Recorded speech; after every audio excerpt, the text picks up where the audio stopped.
Welcome back to Mark's Garage and this episode, and I'm sitting here next to the BMW 2020 RT, the 1250 RT, and today's episode is about BMW. And last evening I got the opportunity to go up to Tytlers Cycle in Depere, Wisconsin for their special launch of the 2025 R1300 GSA. That's the adventure version of the GS, and had a great opportunity to meet the presenters, and that was Shawn Thomas and Louise Powers. They're brand experts, brand ambassadors for BMW. They train people how to ride motorcycles, and these guys really are incredible with their knowledge. So it was great to meet them, learn a lot about the new BMW GSA and how it compares to previous models, and also learn some great history about the BMW GS line. So want to thank Tytlers Cycle and certainly Drew Swanson for allowing me to come up with my camera and record some of this, so that's awesome. By the way, the presentation is roughly about an hour, so hang in there on the content. You're going to see that it moves along fast because the information is just so relevant and great. And if you're interested in BMW motorcycles, you're going to want to follow along. So, and in addition, there was some great food that Tytlers offered to the folks that were there, some great barbecue. So thank you for that. And please, in the comments section, let me know what you think of their presentation. I thought it was excellent. And so, like BMW says in one of their slogans, make life a ride. So I think that's great. Thanks for tuning in. Enjoy what's coming up, and we'll see you next time.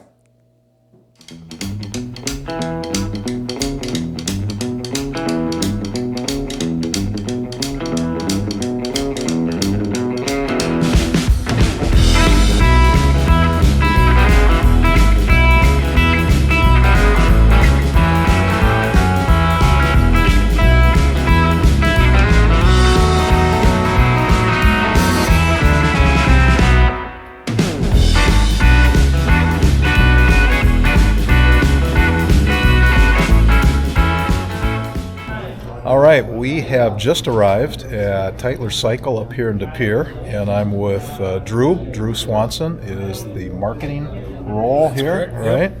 And Drew and I were talking on the phone the other day, and thought it would be fun to come up and to really be here firsthand to see the launch of the 1300 GSA BMW.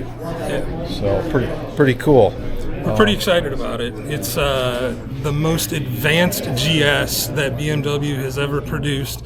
It has features like automatic ride height. It's one of the most adjustable BMWs for heights that they've made. Yeah. And we're actually going to get to see them preview those features tonight. Yeah, that's awesome. Well, thanks for allowing me to come up and be part of the evening, and good to meet you, Drew. Nice to meet you, and we're glad to have you. Thanks. Thanks.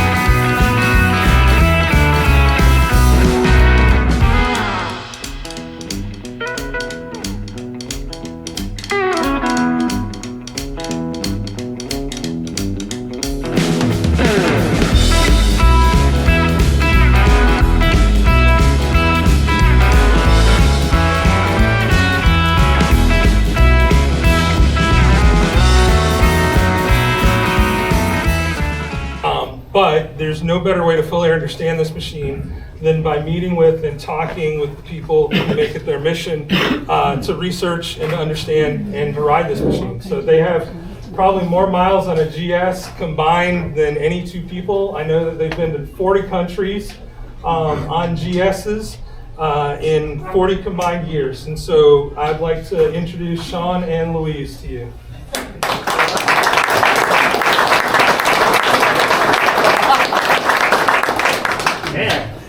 fancy. I know, that was such a nice introduction. Yeah. Thanks everybody for braving the weather. And come out here today. Actually, thanks for having really nice weather. Although I don't appreciate that you guys sent all of your winter weather down to my house in Kentucky. You can take it back now. I'm good with that. So we've tried our best to shake hands with just about everybody here, but we haven't yet. I'm Shawn Thomas. I'm the BMW Brand Ambassador.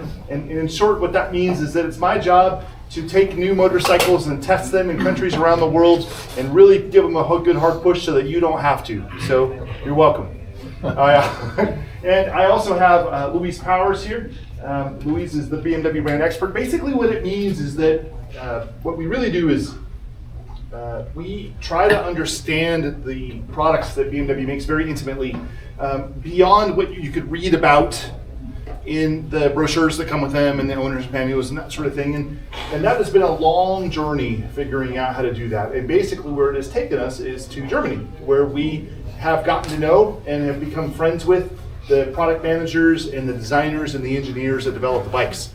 So we've gotten to know everybody that's part of the GS, from the very first one that was ever made all the way up to the most modern one. And we sit down and have beers with them and hear stories about the bikes that don't necessarily exist outside of that circle of friends. And we're going to share some of those with you tonight. So it's our honor to be here to tell you a little bit about the bikes. And if you've ever watched any of our YouTube videos, I make a lot of product videos on BMW's Facebook page, our YouTube page, talking about various bikes and gear. And if you like what you see on those videos, I'm grateful to you.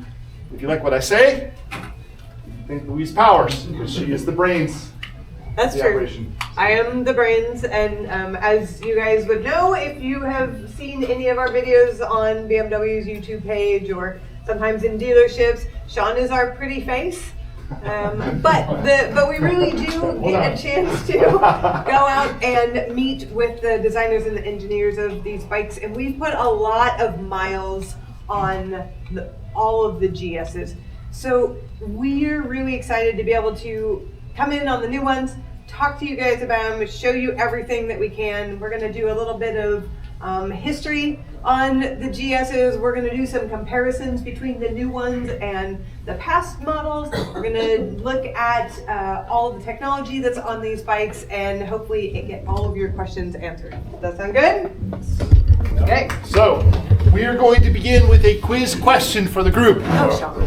Don't worry, your raffle prize is not dependent on whether you get this That's correct. not always the case. Sometimes it is. So the question is, so the very first GS that ever existed in the adventure riding category was the GS. It was called the 1980 R80 GS. Now my question to you is, can anybody tell me what the first adventure GS was? And I'm going to give you a hint. It was not called the Adventure at the time. Any guesses? The car or something? PD. Yeah, the PD, the Depere Dakar. So what was really interesting about the GS is that when BMW came out with it in 1980, a lot of the pushback they got about that bike was people said, this bike is too big to ride off-road. Which is kind of funny and ironic, because if you saw an R80 right now, they're actually quite small. But back then, that was considered a very big bike to ride off-road. And to combat that mindset, BMW entered the GS in the Depere Dakar race. And if you've never watched it, it actually just wrapped up. The Paris Dakar happens every year, and it is insane. It's 2 weeks of brutal driving and riding on really hardcore terrain. Usually riders on motorcycles go from 12 to 16 hours a day of riding every day for 2 weeks. And as a consequence of that, most riders don't make it to the end of the race. In fact, 40% of the riders don't make it past day two of the race on a motorcycle, and about 85% don't make it to the finish. So it's very, very hard. And BMW entered in this race with the R80 GS, and they actually did quite well. Yeah, they did. And in 1985, BMW entered the race, and a man named Gaston Royer rode an R80 GS to win. And when I say he rode an R80 GS, he did not just ride an R80 GS that you could go into and purchase off the showroom floor, of course, because that's a competition bike. So they made many modifications to that bike, and one of them, and you can tell by looking at this picture, it is the thing that we all know when we see two GSs sitting side by side and we go, well, that one's an adventure. It's the thing that makes every one of us say, that's an adventure. And it's that big gas tank, okay? If you don't know anything about this race, you have to ride across miles and miles and miles and miles of sand. Any of those days, probably most of those days, and of course you want to do it without stopping as much as you can. So they put this big gas tank on him. When I say this gas tank was big, it was huge.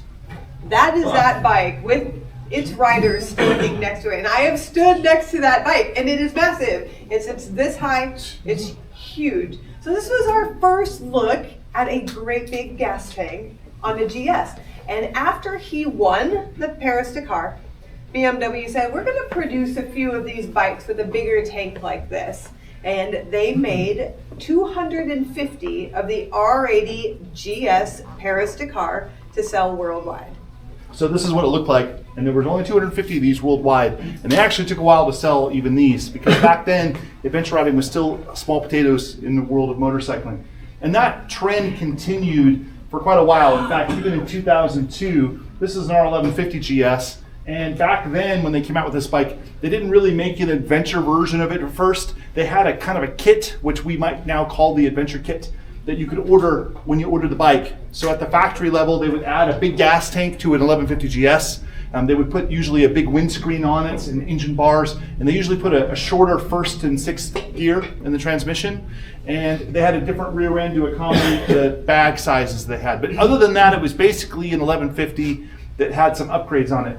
And this trend of being mildly popular in motorcycling continued into this time. So even in 2002, there wasn't a lot of people riding these bikes. Yeah, adventure riding was definitely not what we think of today as, you know, being the sport that everyone is sort of migrating to and maybe testing the waters on in motorcycling. And of course, some people finding that they love it more than anything else and going full out and kitting out their bikes and riding around the world.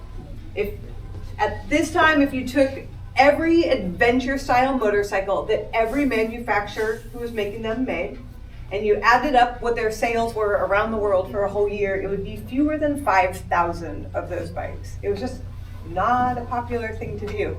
But there was one thing that boosted this sport and put it in front of all of us, and I bet a lot of you know what I'm talking about. There was a series that was made, and there were long way around, two dudes, Ewan and Charlie, showed us that, you know, if you have above average looks, but maybe approximately average motorcycling skills, you too can get on one of these motorcycles and ride it around the world. You just gotta be rich. Yeah. And you can do it too. And have a support truck to follow you everywhere you go.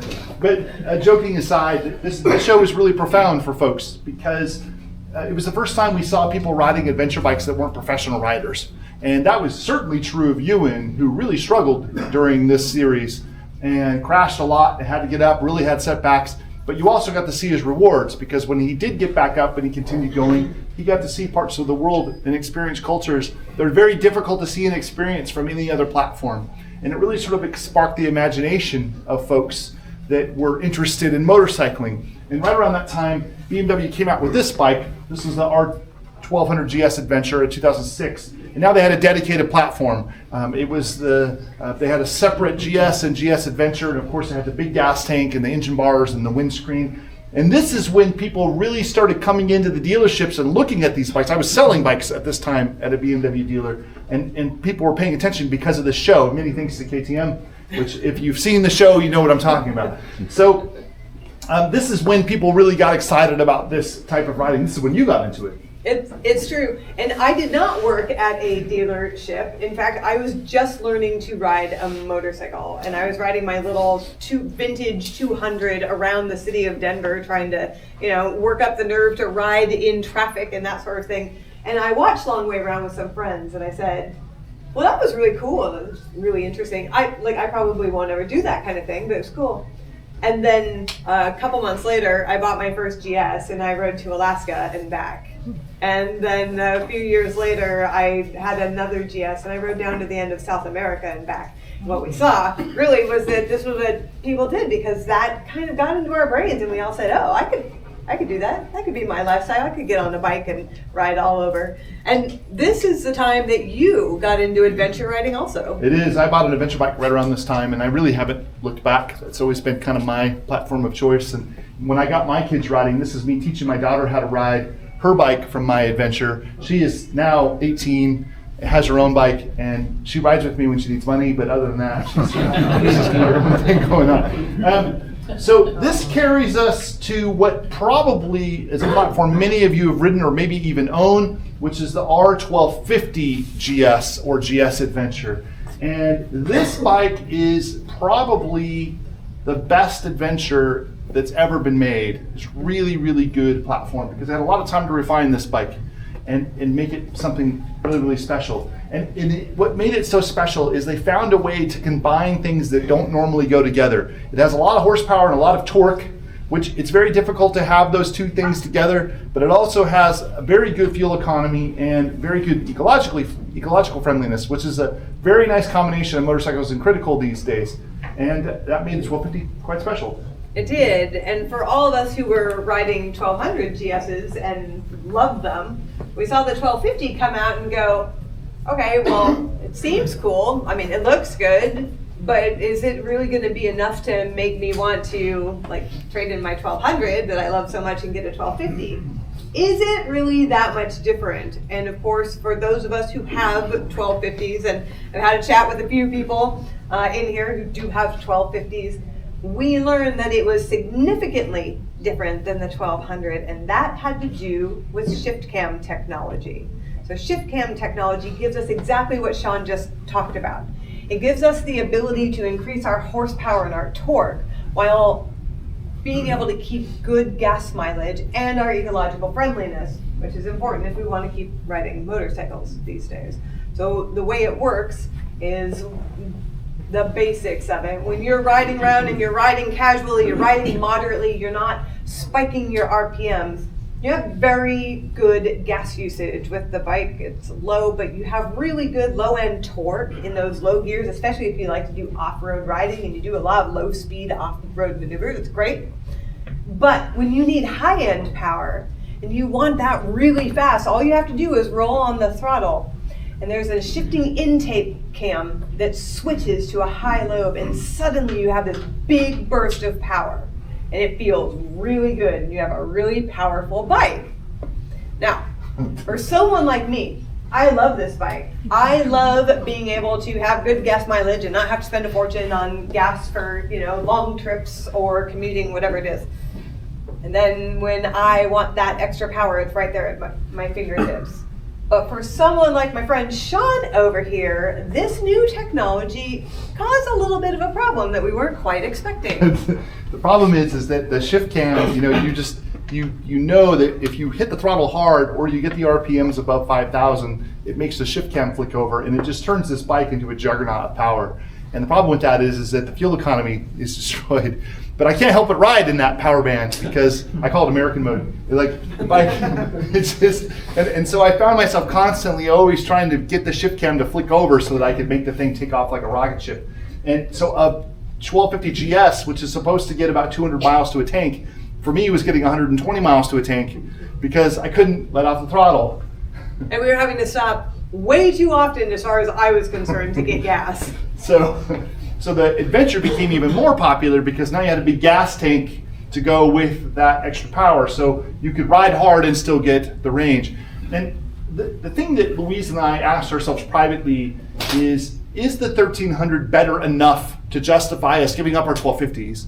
Because we both own 1250s and we know those bikes very, very well. We use them quite aggressively. In fact, it's a fair guess to say that Louise and I push the 1250s further than most people would reasonably push them. We go to the craziest off-road and we go to the craziest on-road. And this is an example. So this is Checkwalla Raceway, and which Louise and I love going to the racetrack on the GS. It is a fantastic track bike. You'd be surprised to know that. But the guy behind me is what makes this picture so special. That guy's name's Dominic. And Dominic is the product manager for the bike that he's riding in that photo. That's the M1000R. And that is a true juggernaut of a bike. It's very light, very powerful.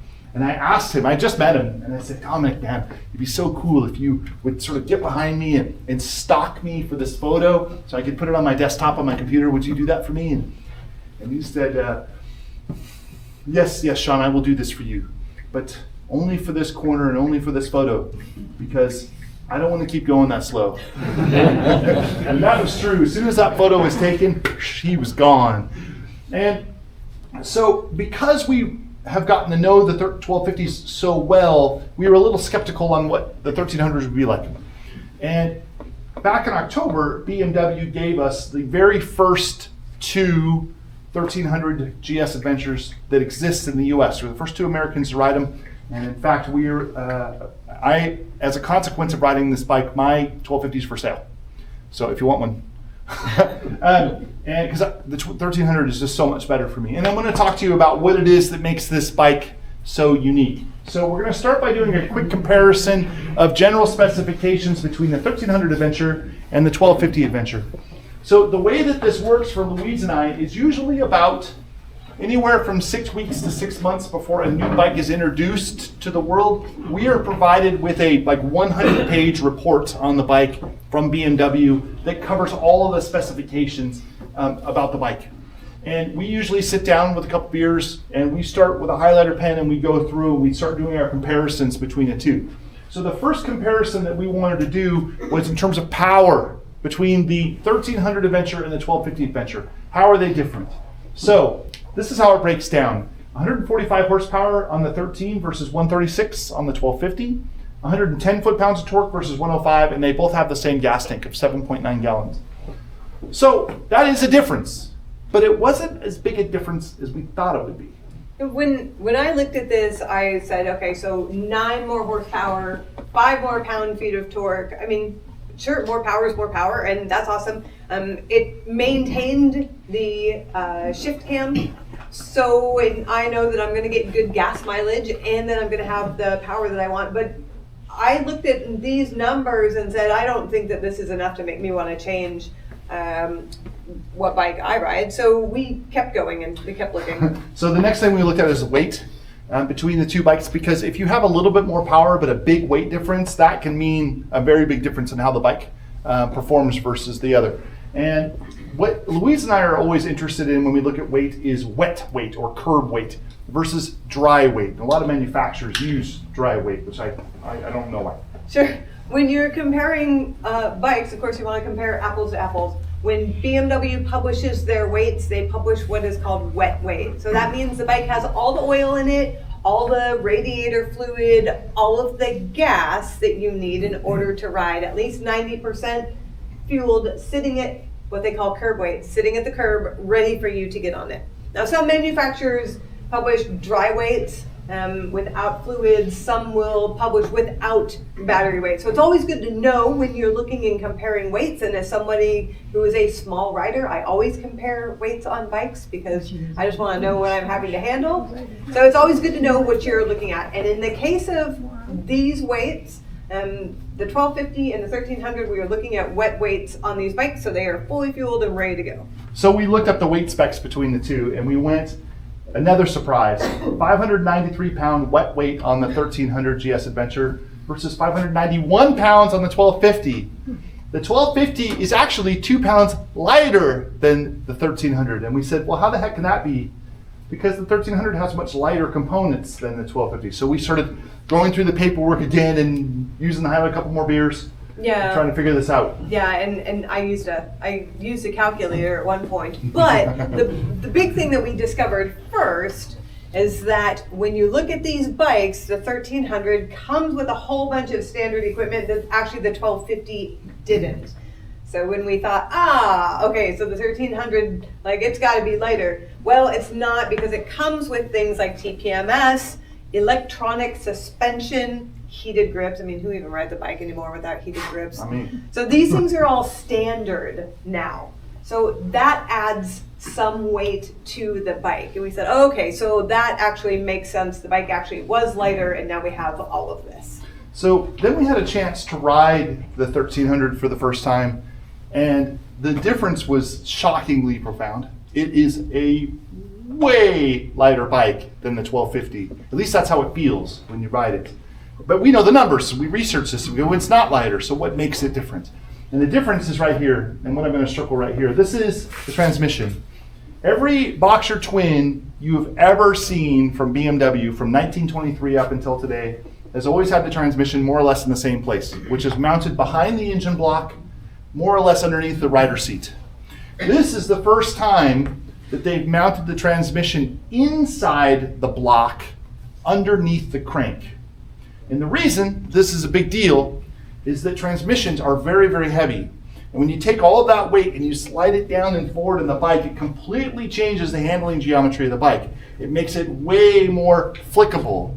So when you ride a 1300 and you put it into turns, you'll feel like you're pushing a lot less weight through the turns versus any other GS you've ridden. It's not lighter, it just, the weight is in a more efficient location.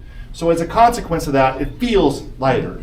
And whereas the bike isn't any lighter because it has all of that extra standard equipment that the 1250 doesn't, the bike originally started out lighter when they did this, because one of the things that happens is when you take that transmission and put it into the block itself, you take off that big bell housing that was around it, you get rid of that. So now the bike dropped 14 pounds in weight simply by making that transmission move. The other thing it did that is a really nice surprise on this bike is it gave us a longer drive shaft. So now between that longer drive shaft, that nice big tank up there, we take this bike that's super flickable and it feels really stable on the street as well. So the next thing we did is compare the 1300 Adventure to the standard 1300 GS to get a sense of the differences between those two. And we started with the drivetrain. These both 1300 and a 1300 Adventure have the exact same drivetrain. And the reason that that's significant is that that wasn't always the case in the past. When we looked at the 1150 GS that you could get the Adventure kit built onto, part of what they did was they gave you a shorter first and shorter sixth gear. That way you had more low-end torque and you had some good high-end power when you needed it. Now, with the numbers that we have, 145 horsepower and 110 pound-feet of torque, plus the shifting intake cam, that doesn't need to change anymore. So we do have this bike, it's bigger and it's heavier than the 1300 standard GS, but it doesn't need anything extra in the drivetrain. We have all the power that we need. So they now have the exact same drivetrain across the board with the big GSs. The next thing we looked at between the two is the weight differences between the 1300 and the 1300 Adventure. So the Adventure is 593 pounds. The standard 1300 is 523 pounds. So it's a 70-pound difference in weight between the GS and the GS Adventure. So, and that is massive. This is one of the things that being a smaller rider actually made me go, I don't think I'm interested in an Adventure. Like, I will stick with a standard GS. So it was fascinating for the two of us to go through and look at what made up the weight difference. So the first difference is the fuel tank. So the GS Adventure has a 7.9 gallon fuel tank versus a 5 gallon fuel tank on the standard GS. And so we knew that that was a difference simply in the weight of the fuel.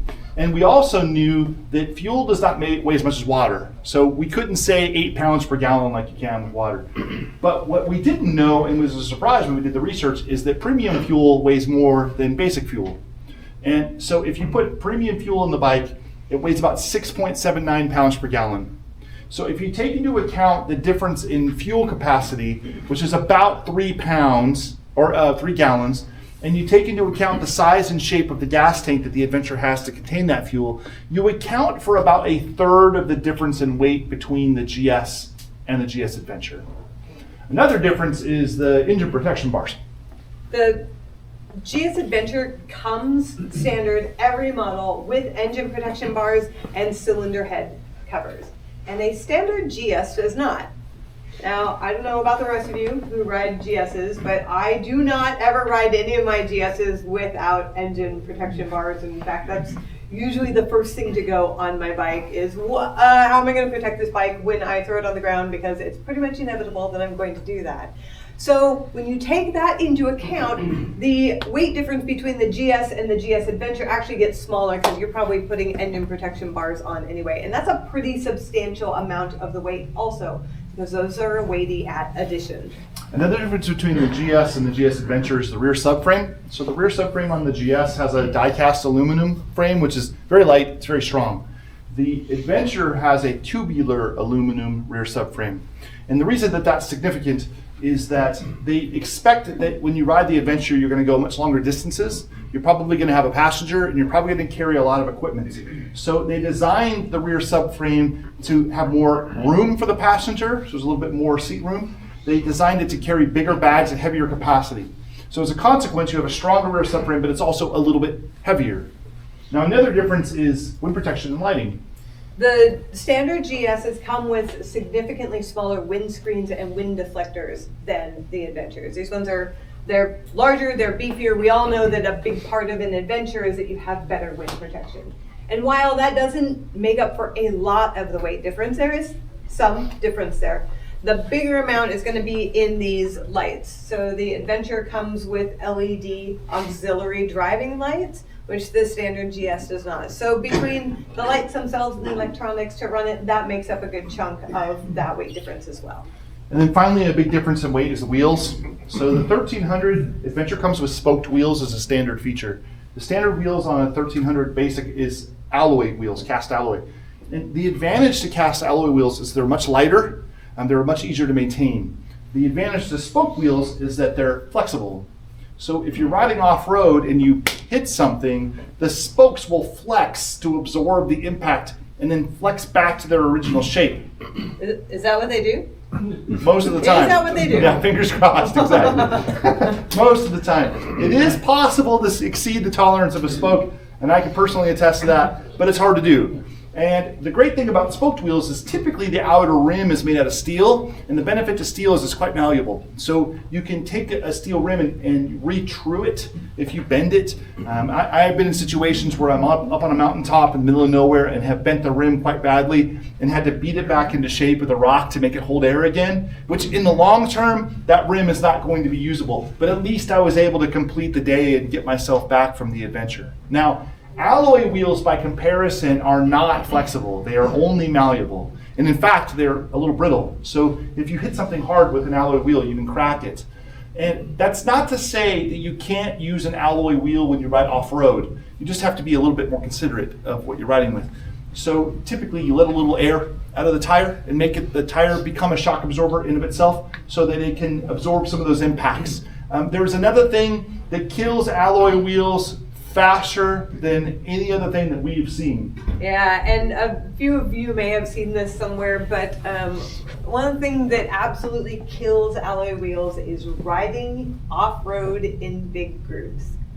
We'll all get out there, we're all ready to ride and have a good time, and we know in our minds that we should ride far enough back so that the dust settles down. But do we ride that way? No. No, we ride right up next to our buddy, or at least close enough, especially if it's someone we don't know, that we're going to see them if they make a turn. Because do we really know that they're going to stop and wait for me at the turn? Like, I don't know, that guy's cute seemed a little shady. We'll see if that happens. So we try and keep helmets, at least, in our vision when we're riding off-road, which means we at least let the dust settle to here. But a lot of times that means we haven't let the dust dissipate everywhere. And that can prevent us from seeing things like potholes and rocks and limbs and that sort of thing, which can lead to wheel damage, and that's no bueno. So we have found a solution that is tried and true for riding in groups that will keep you from damaging your rim, and that is ride in front. Be the pilot rider, you'll be just fine. And now you know that's exactly what we do.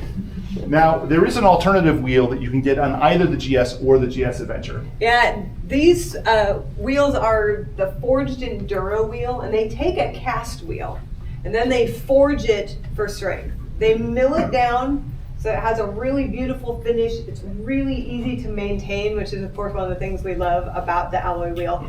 But it has much better strength, like the spoked wheel.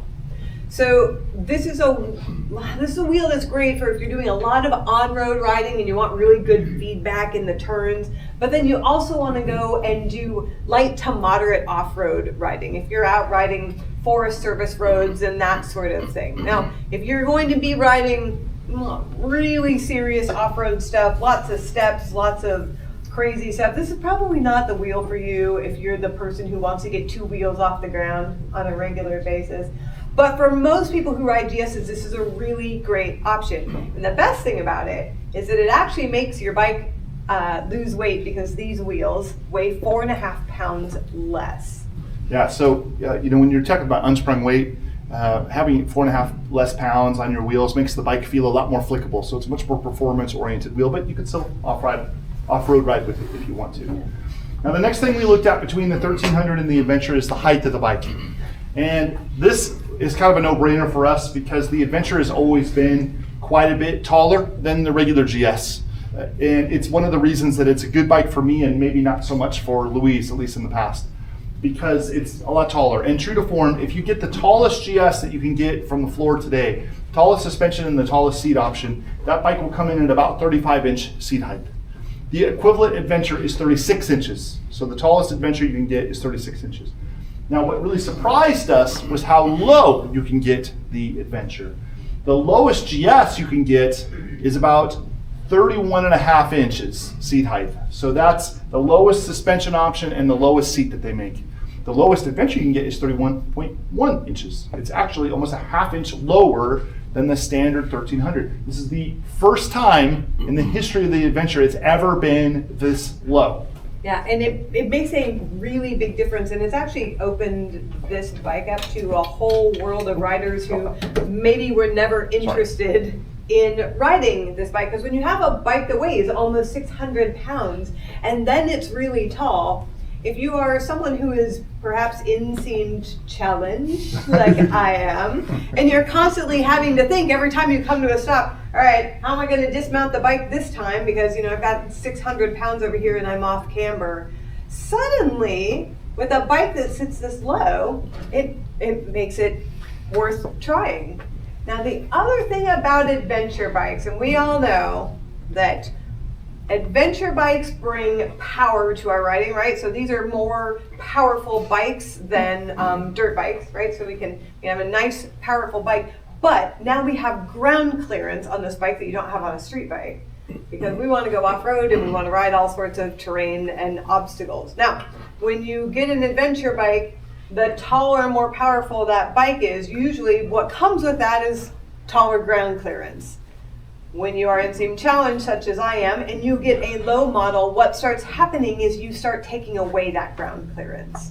So for me, when I bought my 1250 back in 2019, I looked at those bikes and I said, well, do I want to have ground clearance so that I can ride all the crazy stuff I do? Or do I want to have a lower bike where I am a little more sure-footed anytime I come to a stop? And I said to myself, well, I know how to buy a really good bash plate and put that on the bottom of my bike, so I'll take the one where I can put almost the balls of my feet down on the ground, and that'll be great. With the 1300s, those engineers said, oh, hold my beer. I've got this taken care of for you. And they came out with something called adaptive vehicle height control. So this bike right here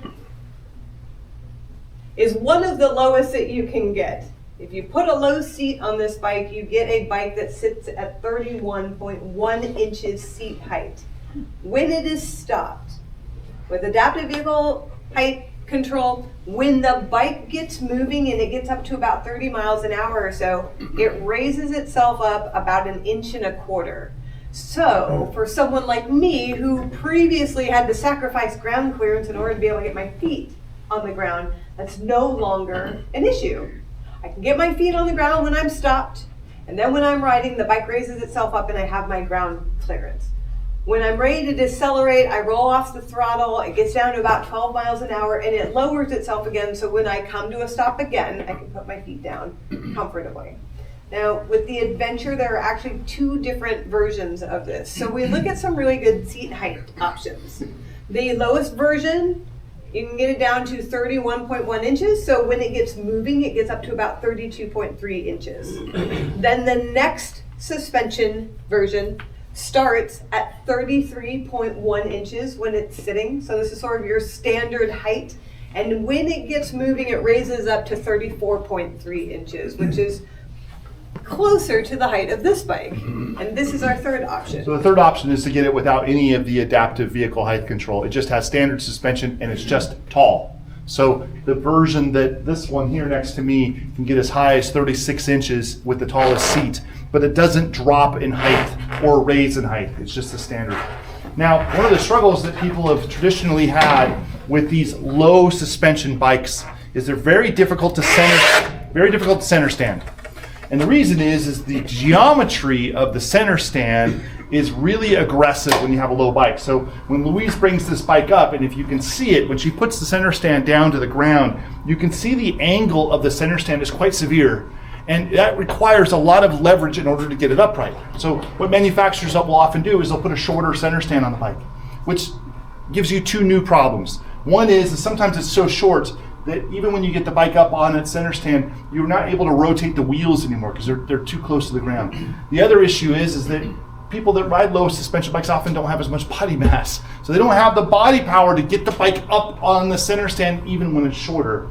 Yeah, so my 1250 GS, which is a low version of that bike, it's tough to get up on the center stand. It's way harder to put on the center stand than any of Shawn's tall bikes because of having to overcome that angle of popping it up.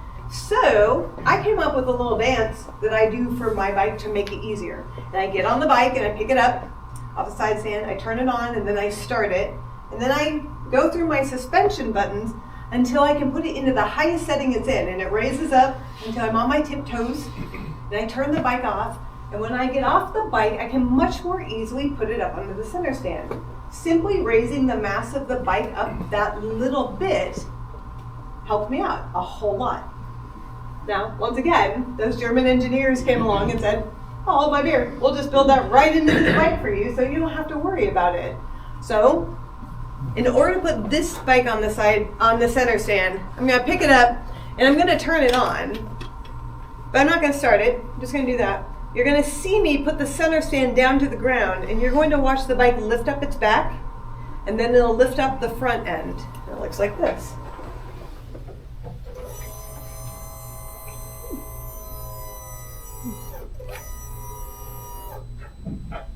And then I just pop it up on the center stand. And it makes such a massive difference, just that little tiny bit. That one thing that it has allowed me to do now, which I've never been able to do before, is put my bike on the center stand with a full set of bags on. And I have never been able to do that. So anytime I've been out riding on a long trip or something like that, and I wanted to put my bike on the center stand so I could look at my back wheel or whatever it was, I had to take all my bags off, and I don't have to do that anymore. They just came along and said, "We're going to fix that for you." And they come up with really great technology. This is true of most German engineering. And I don't just mean BMW. Like if you look at Porsche and Audi and Mercedes, like all those manufacturers make pretty innovative things.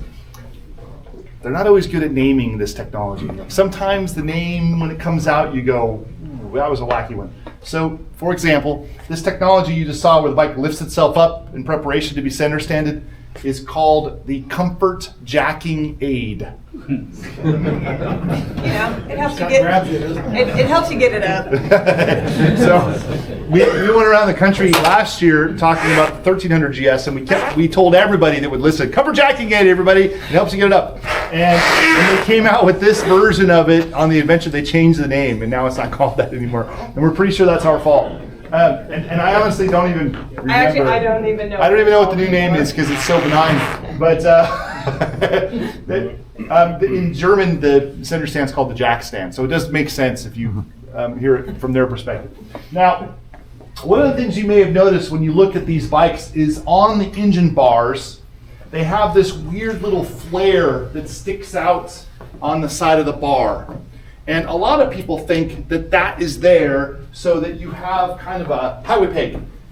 So you can stretch your leg out. And the truth is you can. It actually is quite comfortable that way. Or people think that it's some sort of handle for helping another person when they drop their bike or something to that effect. And that's not really what it's for. Now, when you ride an adventure bike, and anybody that's done it here knows this, you're going to drop the bike. That's just part of adventure riding, is it's going to fall over. And as a consequence of that, the bike has to have proper protection.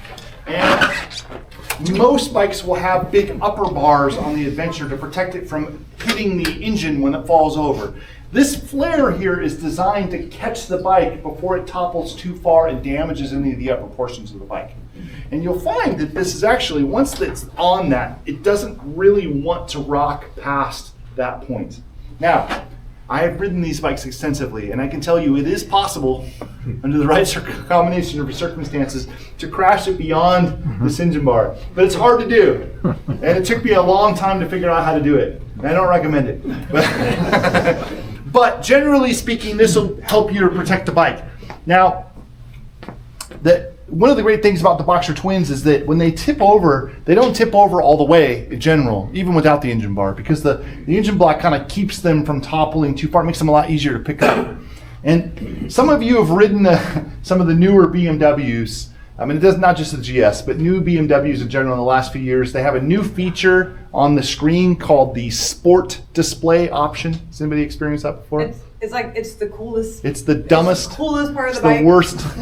It's a terrible idea. We hate it. I love it. The reason it's such a bad idea, in my estimation, is that the display will tell you what your lean angle is in real time.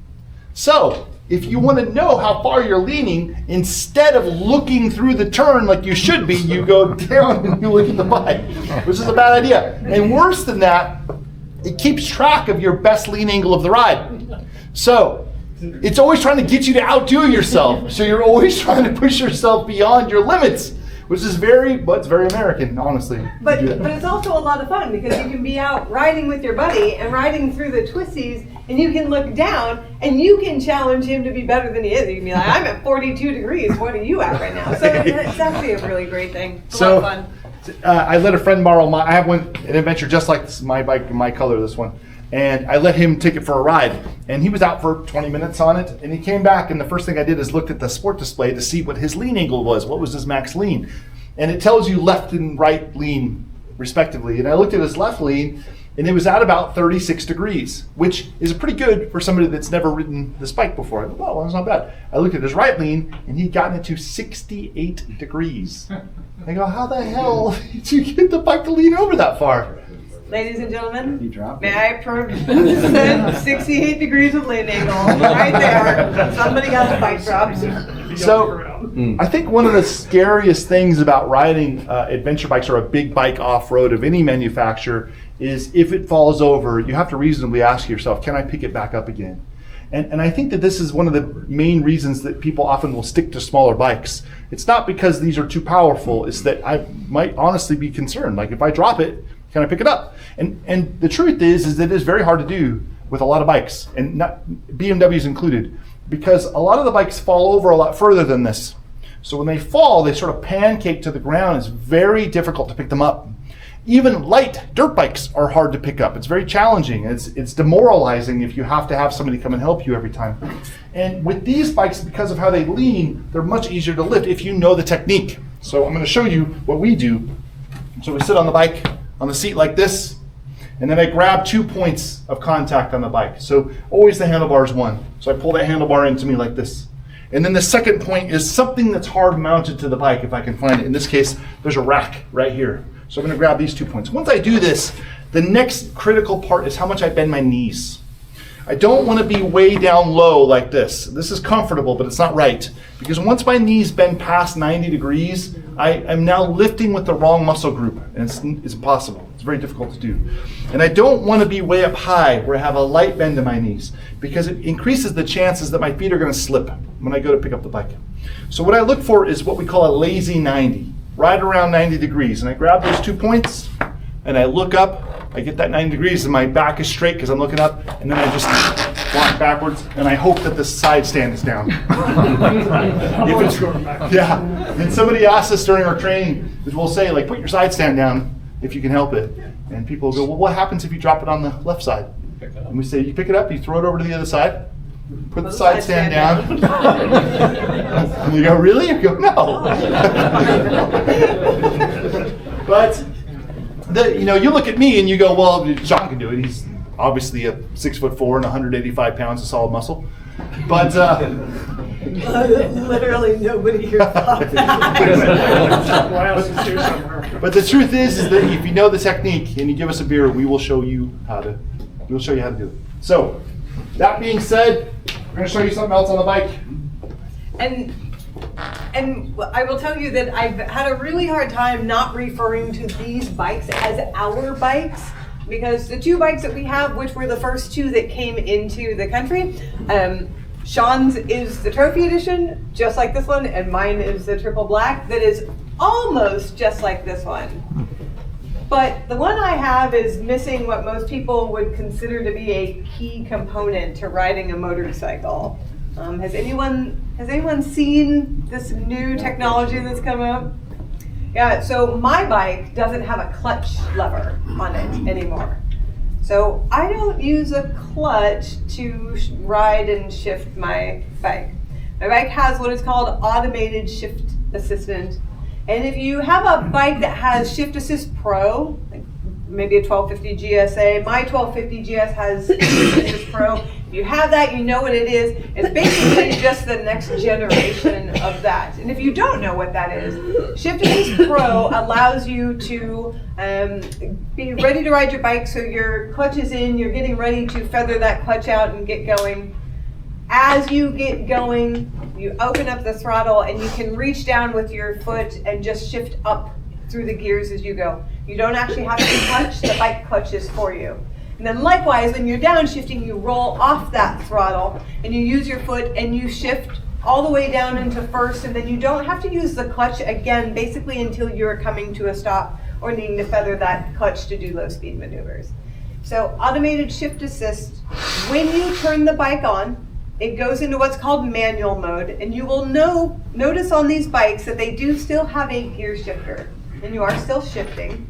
But those couple of instances where you were needing to use the clutch with Shift Assist Pro down to get yourself going and then to come in and stop and put the bike back into neutral, you don't have to clutch anymore because the bike now clutches for you in that instance.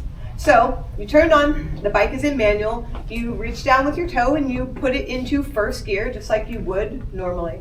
You open up the throttle and you reach down with your toe, you shift up to second, up to third, fourth, fifth, sixth, whatever. Roll off the throttle, maybe put some brake on, use your foot, you shift down whenever you are comfortable, just like you would normally riding a motorcycle.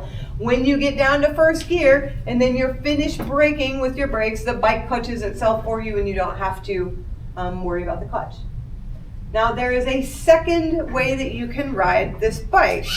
And once you put the bike into first gear, there's this little button on the left-hand gear shift and you push it. It says D and M. M is for manual. You push it, it goes to D, which we call drive. And it's similar to how an automatic car works. Not exactly the same, but it's similar. So once you push that button, now you can simply open the throttle and ride away, and the bike will shift for you. And then you can roll off the throttle, use a little bit of brake, the bike will downshift for you, and you ride it simply like that. Now, I don't know about you all, but shifting is sort of important to me. Like, I shift at different times for different riding situations. So when I got that bike, I went, well, how does the bike decide it's going to shift? Like, where in the RPMs is it shifting and how is it making those decisions? So the bike has basically three sets of criteria that it uses in order to determine when it's going to shift. One is, what ride mode are you riding in? Are you riding in rain? Are you riding in dynamic? Are you maybe riding in enduro? The bike will shift a little bit differently depending on what ride mode you're in. Then the second thing is lean angle. The bike uses lean angle sensors for things like lean angle, ABS, traction control. So it's determining your lean angle, and it may shift differently depending on the amount of lean that you're in. The third thing, which is the most important, is actually rider input on the throttle. So are you opening that throttle up wide? Are you just being gentle with it? This makes the biggest impact. And while I can say it, it might be a little hard to picture, so we made some visual aids. We made a couple of videos to show you. So what we did is mounted a camera to Louise's handlebar on her 1300. And I asked her to take a casual ride, which is something that all of us will typically do on a bike, which is you're typically just cruising, not riding aggressively.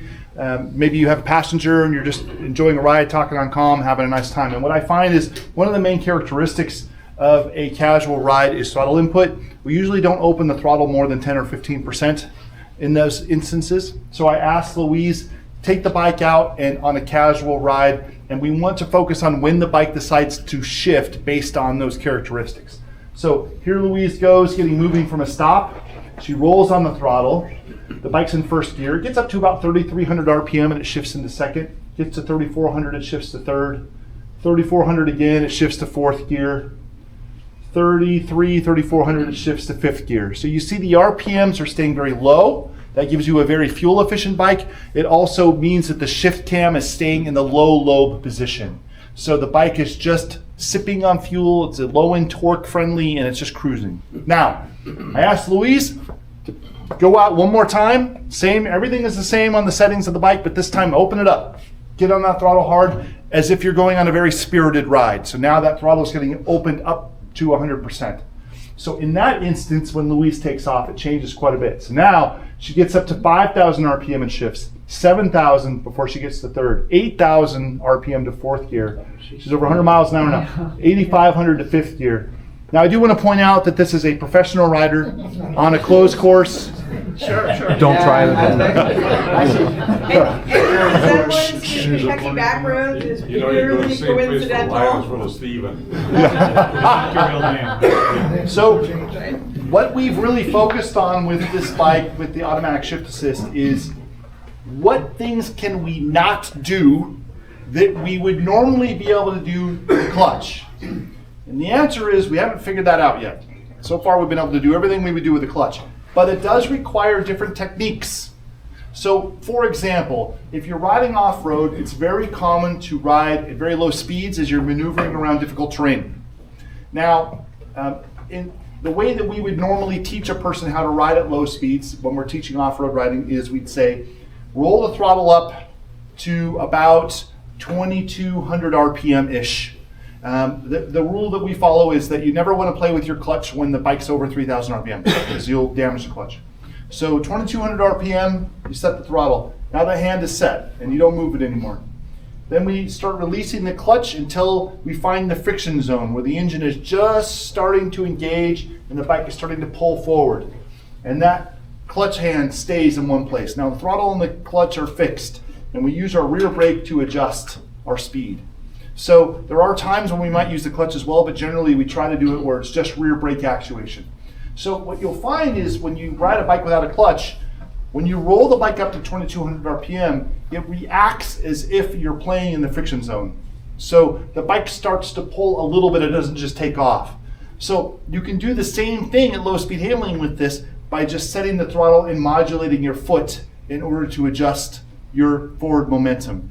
Now, this is not a technique that we would use on a clutch bike, so it takes a little getting used to adapt to this technology, but it can be done. It's also optional, so you can still get the version of the bike with a clutch if that's what you prefer. But if you'd like to have a bike without a clutch, there's nothing you're not going to be able to do with it. If that makes sense. And there are a couple of things to know about it beyond what we've mentioned, which is that at any time, you can switch between drive and manual. On the fly, you just hit that button, and if you're in, let's say maybe you're in drive and you're just out some lazy roads, and all of a sudden you're like, oh, there's some good twisties coming up, and I would actually really like to control when I shift this bike. Just reach down there and hit that button and put it back into manual, and you can do it. Alternatively, you can actually just reach down with your foot and shift at any time, whether you are in drive or manual, and what the input that you give the bike will override what it is doing. So you can ask it to do what you want it to do. Say you are maybe behind a truck and you want to pass. You're obviously going slower than you want to be and you're waiting for your turn. And for those of us who would be doing this normally with a clutch bike, we would drop a gear, maybe 2, right, before, so that when we went to roll on that clutch, we'd have that really good power available and ready. Well, this bike, when you're riding it, it may not have dropped those gears yet when you're riding it in drive, because maybe it's like, oh, you want to sit here and like, this is pretty good. We're being nice and fuel efficient right now. So it would not necessarily have done that. When you go to roll hard on that throttle again, the bike will sense what you are doing and it will actually drop a gear for you. But it takes just a little bit of a time for the bike to make that connection. So if you want to do that yourself, you just tap down and drop a gear. Then you roll on that throttle and you get going and the bike goes, oh, you're rolling on the throttle hard. I'm gonna hold you in this gear and then I'm gonna shift again for you. So it doesn't kick you out of the drive that you're riding in. So you always have full control over what you are doing with the bike, which I think, at least from my experience, when I was suddenly given this bike that didn't have a clutch and had all this new technology, and I went, wow, what is this about? It made it for a much easier transition, and I've actually really started to enjoy riding this bike. We're going to talk about two more pieces of technology on the bike, and then we're going to wrap it up. So one is I'm also going to talk about the design of the bike. Yeah. So you will notice when you look at the bike that there are lots of little mounting points in lots of different spots. So you'll see here, there's a mounting point here.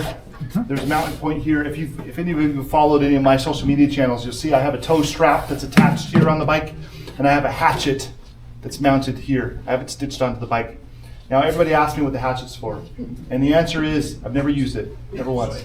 But it looks so cool to have a hatchet mounted to your bike. People see that and they go, "That guy's a real adventure rider."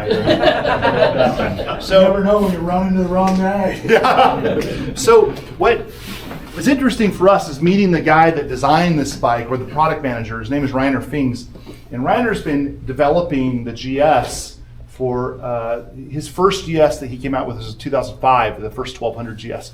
And the HP2 Enduro, if you've heard of that, he developed that, the 1250s and the 1300s. This is probably his last set of GSs before he retires. And he's really fascinated with how we like to use our bikes and the different things we do with them. And in fact, we love this AutoCAD design, and we asked him about it because we saw that there's a Starbucks cup featured in the design. And we asked him, what's the deal with the Starbucks cup? And he says, well, you Americans, don't you ride your GSs to Starbucks? And I go, well, you know, it's not really a compliment to say that we do it, but although yes, we do, and it's quite good. Like, show me a place that has a better 7-pump chai latte and I'll get it. But that being said, he wanted to design the bike to make it more useful for us in a utilitarian way. So he put these mounts on here, and he does make a bag that will clip onto this side mount kit. But he designed the mount specifically so that if you don't want to use their bag, you can use it for something else. He designed the tank, for example, it's got a big mounting point on it. And he designed this he makes a tank bag that will click lock onto this without using straps. So it's very easy to put on and take off. I am personally not a fan of tank bags when I ride off-road. I don't like them. But I do like having other low-profile things mounted here. And he designed it specifically so that you could mount whatever you want there. That's part of the utilitarian nature of the adventure. And things like back here, there's a bar on the passenger seat. You can see that there as well. For lashing things to the bike, it just gives you one more mount point, which would have been helpful for you on your trip. Yeah. In 2017, I left my home in Denver and I rode down to the end of South America and back. And when you spend an indefinite amount of time on a motorcycle, you want things to last as long as possible, especially, you know, if you have a budget. So things like tires, it becomes really important to have them get as many miles out of as possible. And at one point, I looked at my tires and I thought, I'm gonna need a new tire soon. I was in Colombia. So I found a tire that would fit my GS, and I bought it. And I had bags on the bike. I had panniers, and then I had a duffel on the back. I'm like, where am I going to put this thing to haul it around? So I had a good mount point on the back, but now I'm trying to put straps all around the bags that are already on there. And it was such a pain because I was constantly having to take the tire off to get to the duffel bag, which I had to do all the time because I had my tent and my sleeping bag and my sleeping pad in it. And so I was constantly dealing with this pain, and I had that tire on my bike, and I thought, okay, well, let's see when I'm gonna need it. And I got through Colombia, and I didn't need to change my tire out yet. And I got into Ecuador, And I didn't need a new tire in Ecuador. My old one was hanging on. And I didn't need it in Peru. And even by the time I got to Bolivia, I didn't need a new tire. It wasn't until I crossed into northern Chile that I finally needed a new tire. So I rode with that stupid thing on my bike for 4 countries. And when I saw this on the back passenger seat, I thought, that would have been so much more convenient to just have this attachment point, and I would have loved it. And it made me go, like, between this and the putting the bike on the center stand thing, are the Germans watching how I ride and what I do? Because they're really helping me out, and I super appreciate that, but also, are they watching what I do? You'll find there's a lot of little practical upgrades on the bike. Like, for example, these are the new side cases that mount on the bike. They're aluminum, and they're very quick to be put on, and that's it. The bag's on, and it's ready to be ridden with. Now, the thing I love about this bag is that it's not side loading. I don't like bags that open from the side because every time I open, everything falls out, and I gotta stuff it back in there and close the door really fast. The thing I don't like about these bags is that they're top loading. I don't like top loading bags because I tend to put a big bag back here, and especially when I'm camping off the bike, all my camping gear goes in this big duffel on the back. And once this duffel is mounted on here, I can't get into these bags anymore.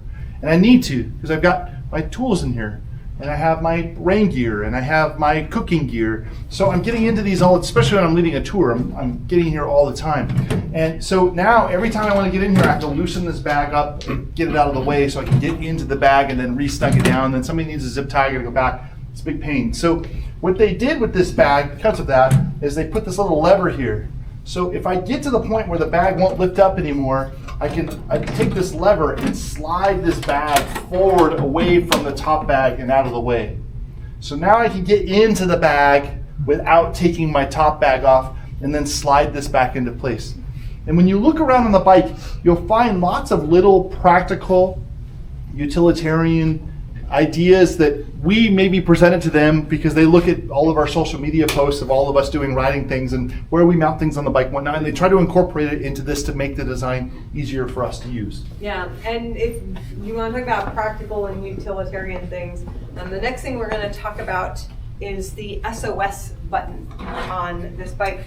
And you'll see on every 1300 GS and GS Adventure, over here next to your right-hand switchgear is a little black cap. It has a sticker on it. It's red and it says SOS. When you flip that cap up, you will see underneath it a button that looks like this. Okay, so this works in a number of different ways. You are riding and you're out and maybe something happens to you, happens to your bike. You can press this button, and essentially what this button has is a little microphone and a little speaker, and it's your bike's own little cell phone. You press that button and a call goes to the BMW call center, and they will say, "Are you okay?" And you can say, "No, like I'm hurt or something happened to me or something happened to my bike," whatever it is. They will arrange with local emergency services to come and find you, okay, and get you taken care of. Likewise, if you are in a big crash, the bike will detect that you have been in a big crash, and the bike will call you immediately. The call center will call your bike immediately. And they will say, "Are you okay?" And you can say, "I'm fine. Yeah, I was in a crash, but like I'm okay and the bike's okay." And they'll say, "Okay, great. Have a nice day."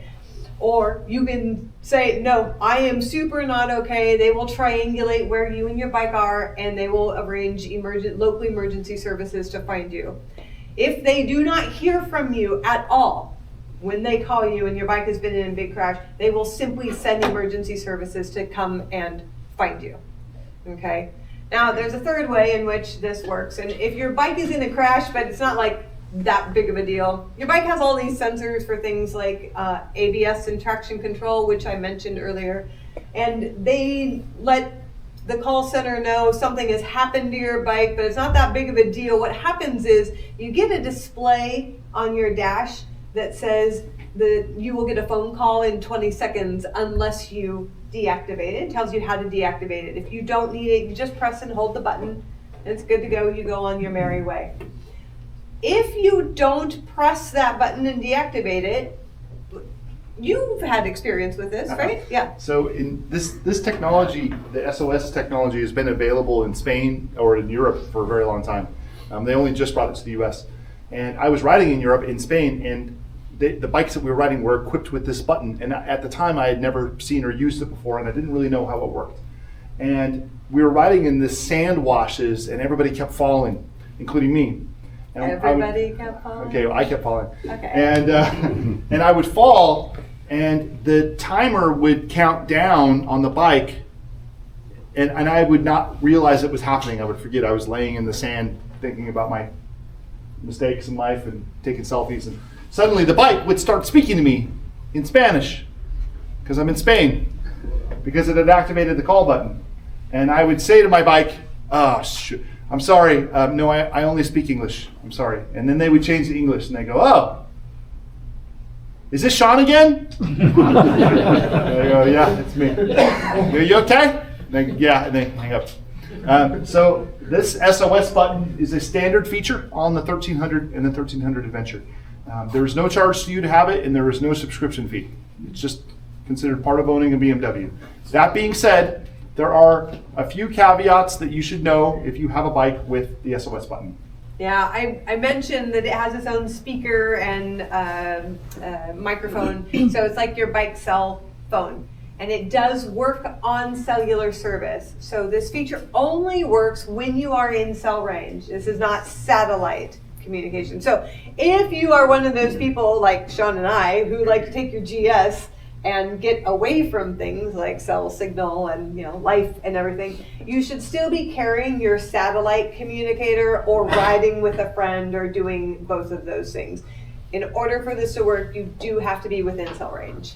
Now, another caveat to this is that there are some people that don't like the idea of a bike being able to triangulate their position anywhere in the world for privacy reasons. And we do have a vocal minority in the US that we've heard from that say, this is not for me. And if that happens to be you, it's fine. You can ask Tytlers, they can turn off this tech, and it won't triangulate your position anyway unless you hit the button. But if you don't want to ever to, you can have them shut it off. Just note that they can either turn it all off or all on. There's no in between. So you can't kind of work. And you can't just go onto the on-screen menu and do it. You have to bring it to them. So if you have it shut off, and then later when the next GS comes out, you want the next best thing and you trade the bike in, they can turn it back on for the next customer if they want, or they can turn it back on for you. But you don't have to have it if you don't want it. Yeah, and then there's one more thing, and BMW has asked us to tell you guys this as nicely as we possibly can. So nicely.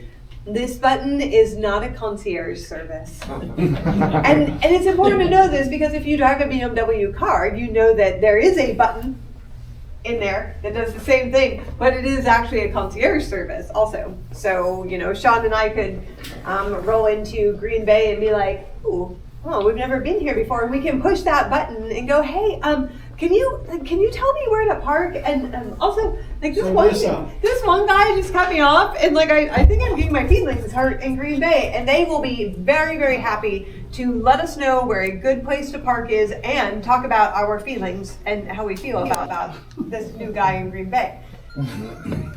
But that is not the case with the motorcycle button. The motorcycle button is strictly for emergencies, so please use it as such. It has a big red sticker. It says SOS on it to remind you of that, and please keep that in mind. How about if you're in and out of cell service, does it trip it off because you crashed, and then when you get back into cell service, it triggers it, and then you get something on the screen that says, "Hey"? So this is a great question, and I will tell you that I have personal experience with this. So say you crash or drop a bike, and maybe you are not in cell service at the moment. What will happen is you will actually still get a countdown on your screen.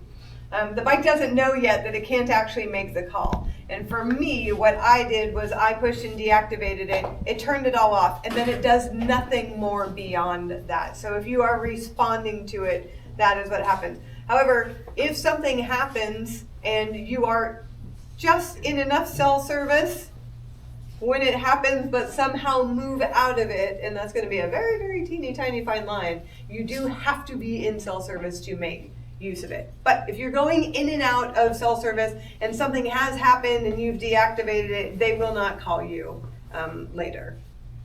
Good question. Thank you. Now, one other bit of technology we're going to talk about, and this is going to be the last of it, is this little display on the front above the headlight on the bike. There's a sensor here. There is also a matching sensor on the back of the bike. And we'd like to tell you what those sensors do. Yeah, and it looks like the perfect place to put a Tytlers sticker on. It's nice and flat and like it's a perfect showcase spot. Please don't do that. While you can get it dirty a little bit with some crusty mud and that kind of thing and it will still function, putting anything like a sticker on it will stop it from functioning. And you actually really want it to function because it brings you a couple of cool things. So part of the standard equipment that these bikes come with is dynamic cruise control. If you have these sensors and you have what we call the rider assistance package, you get active cruise control. So active cruise control, the way that works, you get yourself going and you set your speed in cruise control. And then say somebody moves in front of you and they're going a little bit slower than you are, the bike backs off and will pace that vehicle until they move out of the way, and then it will resume the speed that you set it to. So that's part of what comes with this. Along with that is actually a front collision warning as well. So if something moves in front of you and stops, the bike will say, hey, something stopped. And you get a little flash on your dashboard, a red outline of a vehicle, and you get haptics through the bars so they vibrate just a little bit to try and get your attention. If you do not do anything to the bike to say stop or anything like that, and that object is still there, the bike may try to start slowing down, roll off the throttle, apply some brake for you. It doesn't do it hard, and it does not bring you to a full stop. So what this is meant to do is to get your attention. Sometimes something happens and maybe you're down here fiddling, maybe with your heated grips or something, and something stops right in front of you in that nanosecond while you're doing this. The bike is just saying, hey, pick your head up. And it gives you a jump start on how you're going to react, which is really important. Generally, statistically speaking, we know how long it takes for us to deal with danger. So if you're riding the bike and you recognize that there's something in front of you that you have to deal with, a car is stopped, for example, we have a process of dealing with it. The first is recognizing the danger. The second is coming up with a plan to deal with it. And the third and final stage is implementing that plan. So a car is slowed down in front of me. What do I do? Do I hit the brakes? Do I apply the throttle? Do I change directions? And then I implement that strategy. Statistically speaking, we know how long it takes for us to go through that line of thinking. Does anybody have a guess how long it takes to go from recognizing danger to coming up with a plan to implementing the plan? Very quickly. Very quickly. Statistically speaking, it's about 1 to 1 1/4 seconds for us to go through that process. This tech is not designed to replace that. It's designed to get us to initiate that process sooner. So if we do happen to be in a situation where we're in heavy traffic or something, or a car cuts in front of us and then hits the brakes, and we happen to be looking away when that occurs, the tech is there to try to get our attention, to get us to look up at the car so that we will initiate that process of thinking as quickly as possible.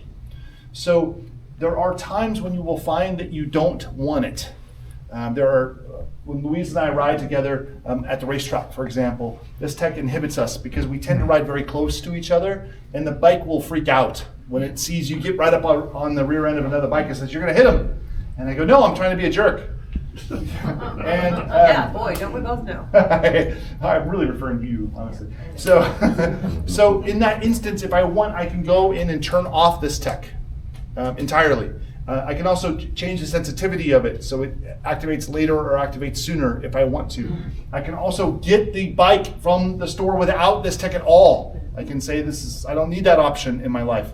And if you don't want it, you don't have to get it. But if you do get it, it does serve some benefits. There's one other thing it does too. Yeah, and this is this tech, while, like we say, we don't want this on the track, so we're going to turn it off. Now, when we get back into traffic, we're probably both going to turn it back on. Because aside from having active cruise control and that front collision warning, the two sensors work together to let you know when someone is sitting in your blind spot.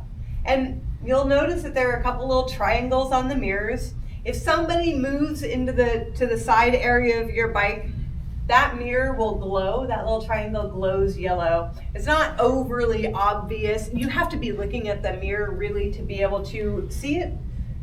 However, if you go to change lanes and you do the thing where you look over your shoulder, oh, no one's there, you put your turn signal on, and in that moment, right before you move, somebody moves into that spot and fills that spot. Because you've turned the turn signal on, if someone is there, that little triangle will flash at you and be like, hey, don't go there because someone's there. And once that vehicle has moved out of the way, it will stop flashing and you'll know. But this is just one of those things that allows you a little bit of a heads up, a little advance notice when you're in big, heavy traffic. So for me, this is a commuting kind of thing, getting through cities when you're maybe doing even long distance trips and you come in and there's lots of traffic. It gives everybody that advantage over what is becoming the norm in traffic of distracted drivers, lots of drivers in cars staring at their phones like this and not noticing us. So it's meant primarily for that. And the lovely thing is, of course, like Shawn said, unlike the SOS button where it's all on or all off all the time, this is very easily changed in the TFT through your menu. It's pretty quickly done, and there are different settings for each of these items. So you can have different sensitivity for how much you want to be told by your bike and how soon the bike is going to react to this. So you can set all of it to what you want. Last thing we're going to talk about, and then we're going to wrap it up and answer your questions about the bike. So there are 4 different styles of the Adventure that you'll see. We have 2 of them here. And the reason that they did this is that they have discovered that people that ride adventure bikes, they tend to use them for very different things these days. Some people never take them off-road, and that's fine. They're great street bikes. And some people take them off-road quite aggressively, and then there's people all in between. And so they tried to develop 4 different platforms that sort of spread the range between on-road capability and off-road capability. So you'll find that some of these are better for on-road, some of them are better for off-road, but all of them will do either. So it's just sort of a question of where it fits for you. So for example, this color scheme is what they call the base model or the pure model. And what they told us was that if they were only able to make one version of the Adventure, they would have made this one, because it cuts right down the middle, the on-road and off-road capability just where they wanted it to be. Now, this one here, the Trophy Edition, is more off-road capable. It has features on it that make it better for off-road running, like radiator guards, for example. Now, you see in this photo, it has an Adventure rally style seat, which is one 2-piece seat that's the same height rider seat and passenger seat. So when you're riding off-road, you're not getting hung up on the passenger seat. And this particular one here has an upgrade kit, so it's got a more cushy seat for the passenger. Now, there is an upgrade you can put on these, and you'll see that when I turn on this light, and I'm sorry, this is going to be a little bright for you, but when I power this bike up and I turn on the blinkers, you'll see that the blinkers are in the side here and on the handguards. This is a standard placement for the blinkers. Now, if you want, you can get an upgrade that will put the blinkers here beside the headlights where you're accustomed to seeing them. And the reason for that is that when you ride this bike off-road, the chances of you dropping it go up. And you don't want to drop it on these, because if you drop it on here, it might damage the blinkers. So having them here gives them additional protection. That kit that puts it on there also gives you a different lever for off-road running, what they call an enduro lever. It's a little shorter. And it gives you a bar riser kit, so you can raise the bars up to make it a more off-road capable, and different foot pegs too, height adjustable foot pegs. Exactly. And the version of bike that I got actually has the blinkers in the handguards like this, and I was like, oh, well, I guess we're gonna see what happens, because I will probably at some point drop this on something rocky or awful, and we'll see how well they hold up. And what I found pretty quickly was that the first thing to happen is that this mechanism will actually pop out. There are a couple of clips back here, and if this were my bike, I would just totally pop it out and show you guys. But a little bit of force will actually make these pop out before they break.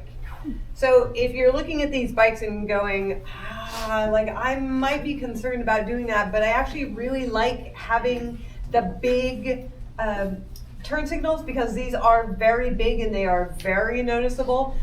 I have found that they are actually quite stout, and for probably the majority of off-road riding that a lot of people do, they will hold up. Now another version is Louise's bike, which is the triple black. Triple black is not usually a color we see on a first run of any bike from BMW. They usually save it for the end of the lifespan of the bike because it's one of their most popular colors. It looks really good. So we were quite pleased to see that they came out with this color here. And then finally is the option 719, which is a kind of a frosted green color with gold rims and handlebar. This is a much more off-road capable machine. It has a lot of milled aluminum parts, which if you drop are a little more expensive. But if you're primarily a street rider, then this is a really nice platform. That being said, you pick the color and style you like, and then Tytlers can set it up the way you want it. So if you decide you want this color, but you want it to be more off-road capable, they can add the components to it necessary to do that. You can also get this in any of the 3 height options, any one of these bikes in any of the height options. So you pick the height, you pick the color and style, and they'll sort you out with the rest. So that covers the meat and potatoes of it. And you've already asked some great questions, but we're happy to answer any other questions anybody has. Are there extra power points on the bike for like accessories, heated gear, or all your stuff here? So the question is that are there power accessory points for different things? So there is a power accessory point at the cockpit of the bike for you to plug into. There's also a power point at the gas tank for charging your phone. And some of the 2 of the 3 cases that you can put on the bike, the cases themselves come with power. So when you put the case on the bike supplies power to it. So they'll have a USB charging point in 2 of the 3 cases so that you can put things in there and charge them while you ride. Personally, when I have a bike, I like to put my own charger right off the battery because all of these charging points, they all have an amperage limit. So like for heated gear, for example, most heated gear will trip them. So I put a hot lead off the battery so that I can run my heated gear. I know you know that better than anybody because up here on a breezy 55-degree day like today in January, you gotta have your heated gear. So it's a long answer to a short question, but yes, it does have some and you can add some more. Yes, sir. Do you have any experience with the radar and wildlife, like deer Ah, or so- antelope? Or... So the question is that will this tech recognize, like, do you guys have deer here? Will it recognize this? The first criteria of this is there has to have been a mass in front of you to begin with for this to work. So you basically have to be riding the bike behind a car that was already moving that stops moving. If suddenly something appears from the side that wasn't there before, the tech's not really designed for that. It's not to say that it won't recognize it, but by the time it does recognize it, you're in big trouble. So hopefully you've already reacted to it. And I'm sure you know this from experience. You don't run into deer, deer run into you. Like that's typically the case, is they broadside you. They're stupid. That's what happened to me. Yeah. Yeah, I didn't hit a deer, the deer hit me. Yeah, exactly. So not so much for that. I don't feel like the tech has gotten there yet. We still got to use a little bell on the bike, I guess. Any other questions we're happy to answer? Yes, sir. Historically, the Adventure was quite low sales compared to the regular GS. Is that going to change now? Historically, the Adventure When they was a first much came out, they were low. lower selling bike. I think it's already the case that the GS is first, the Adventure is second, the S1000RR is third traditionally. I mean, it depends on the region, but that's generally speaking, the GS family in general is pretty ridiculous now. But do you expect a lot of GS riders standards to go to Adventures? I think and that's actually a really good point because I did. Yeah. Because I love my 1250 and I still have it. And any of you who come and visit me in Kentucky, you guys can ride that while I'm out riding my Adventure. And what you say is actually a really good point. Having the changes in the bike where the weight is down very low, and then you can also get more foot down on the ground if you are someone who is smaller or shorter, actually opens this bike up to a whole group of people who hadn't been riding before. I think the number of women who ride adventures is an exceptionally tiny percent of an already tiny group. And this makes this bike more accessible to them. It makes the bike more accessible to, like, some of us, honestly, who are getting a little bit older and maybe don't want to wrestle with a bike that is not only heavy but tall at the same time. So it'll be interesting to see. It will. How old are you? 27? Well done. Yeah, exactly that. Bullet dodged. Yes, sir. Can you keep it locked in the lowest seat position? This Like is at that 31-inch point and leave it there even when you're traveling? This is a really interesting question. So one of the things that, if you've looked at bikes that have adaptive height, like BMW is not the only bike that does that, but most of the bikes that do it, it only does it in the back. So the bike will settle in the rear and then raise up when it comes to the front. And of course, you wouldn't want to ride it at speed like this because the geometry would be funny. What you can do on this bike is you can make it be high even at low speeds. You can't make it be low all the time. So it's going to raise up. But I will tell you, what you'll notice about it when you ride it is that you don't notice. It's just your feet are able to touch the ground when you stop, and you have the ground clearance when you're moving. It's as simple as that. It happens so quickly and so smoothly that nobody notices it. So you might find yourself in a situation like a water crossing is a great example, where I don't know what is under the water when I'm about to cross through it. And I'm not going to be going fast enough for the bike to raise up on its own. So I can go with the push of a couple buttons, I can tell the bike to raise up even when it's sitting still, so that it can now go through at low speed this water crossing, and then I can choose if I want to re-lower it or have it stay high for the entire ride if I want to. Hey, Shawn, is that, so I had the 1250 and spirited rides with Lance and Chris and all those guys, you know, I'd run it in high for the extra clearance, in enduro.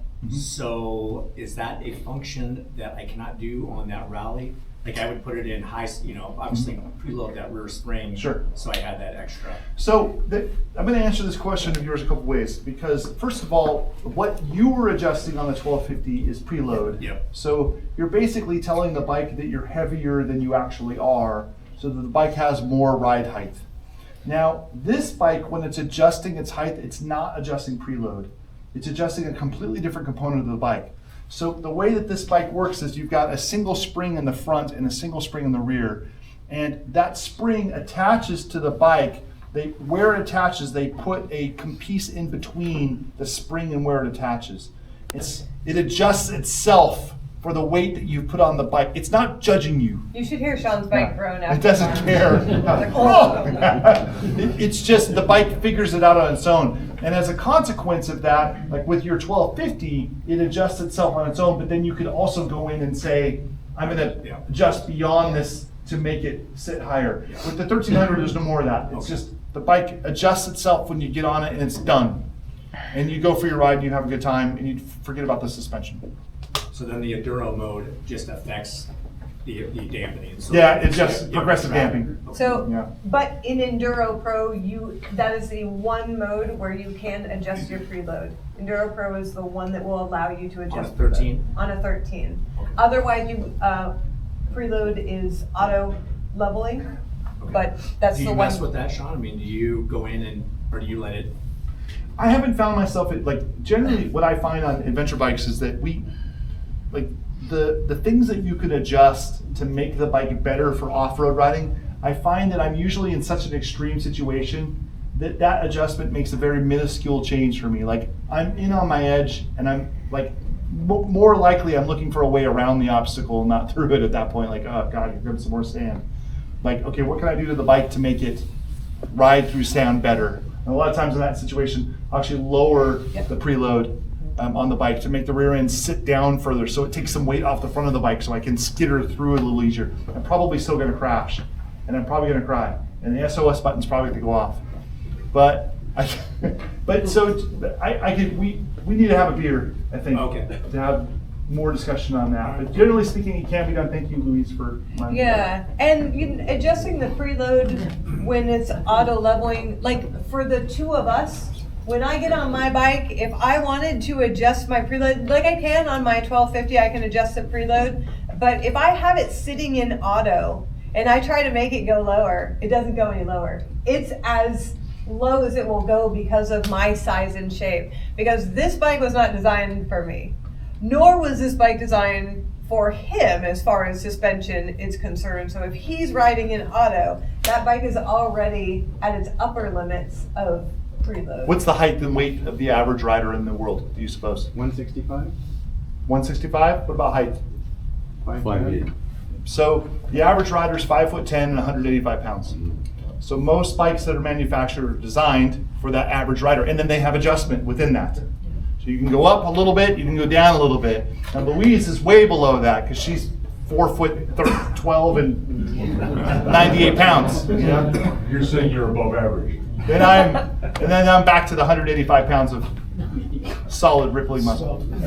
So I'm 250 pounds before I put gear on. So I'm already, like, the preload is maxed out for me, and I'm already going beyond it. And for Louise, the preload is as low as it could get, and the reality is that it could go even lower for her, but she's below the average. So the most correct answer to this question is custom suspension. Because custom shocks, they build it for you. So it's your height and your weight and your riding style. But manufacturers can't do that because you can't have a bike with custom shocks and bike's too expensive, it's ridiculous. So generally speaking, you'll find that when you ride a bike, no matter what your size is, you'll probably love the suspension, it works just fine. But once the suspension wears out, which will happen over time, if you decide to replace it, you might replace it with something custom so that it's built for you. How long does suspension last on average on an adventure bike, do you suppose? It depends who's riding it. It depends on who's riding, that's true, but there is a number. 30K? For a street bike, it's about 30,000. Yeah. For an adventure bike, it's about 25,000.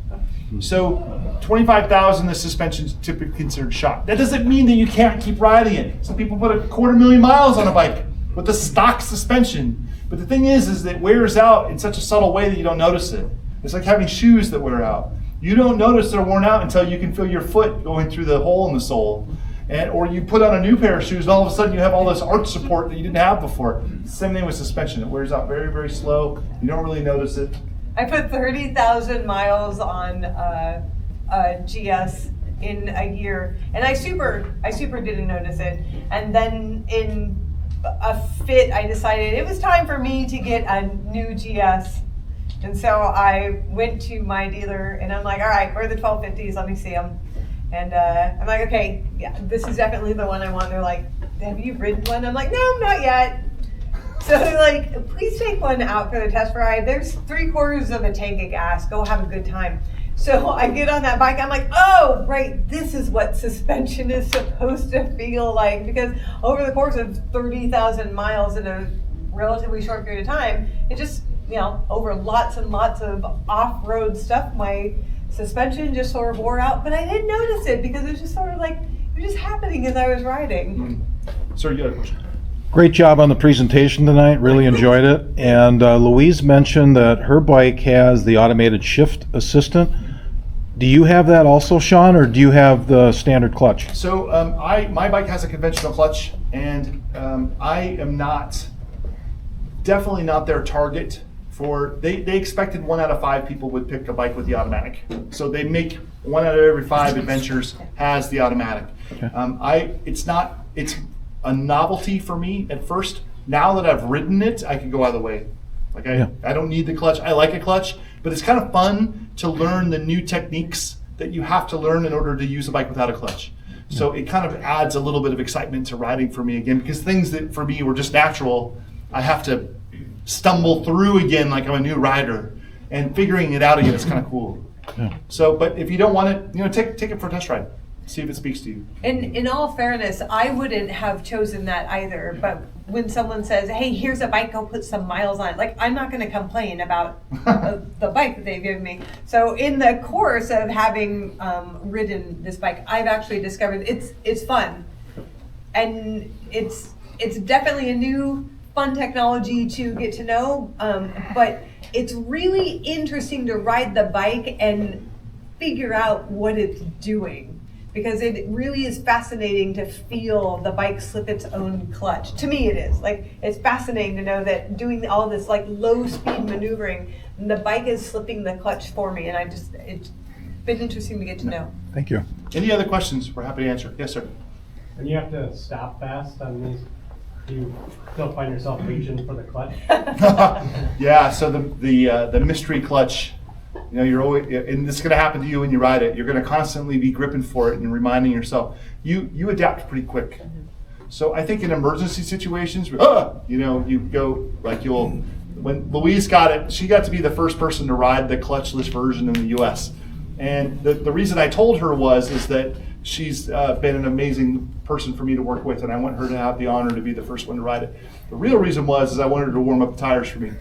So, thank you, by the way. Yeah, you're welcome. Because I wanted to see if the bike could do all the things that I like to do, which is wheelies and stoppies. So the first thing I did in the first 100 feet of her bike once she'd warmed up the tires was hammer the throttle to see if the front end came up. It did. It did. Hammer the brakes to see if I could make it come up on the rear front tire, and it did. And I went for the clutch both times. But then I was done with it. I go, okay, that's everything I needed to do. Here you go, Louise. How'd the bike? We'll take one more question, then we're going to turn it back over to Tytlers. Anybody else? I think we did quite well. Okay, yeah. Thank you very much, everybody.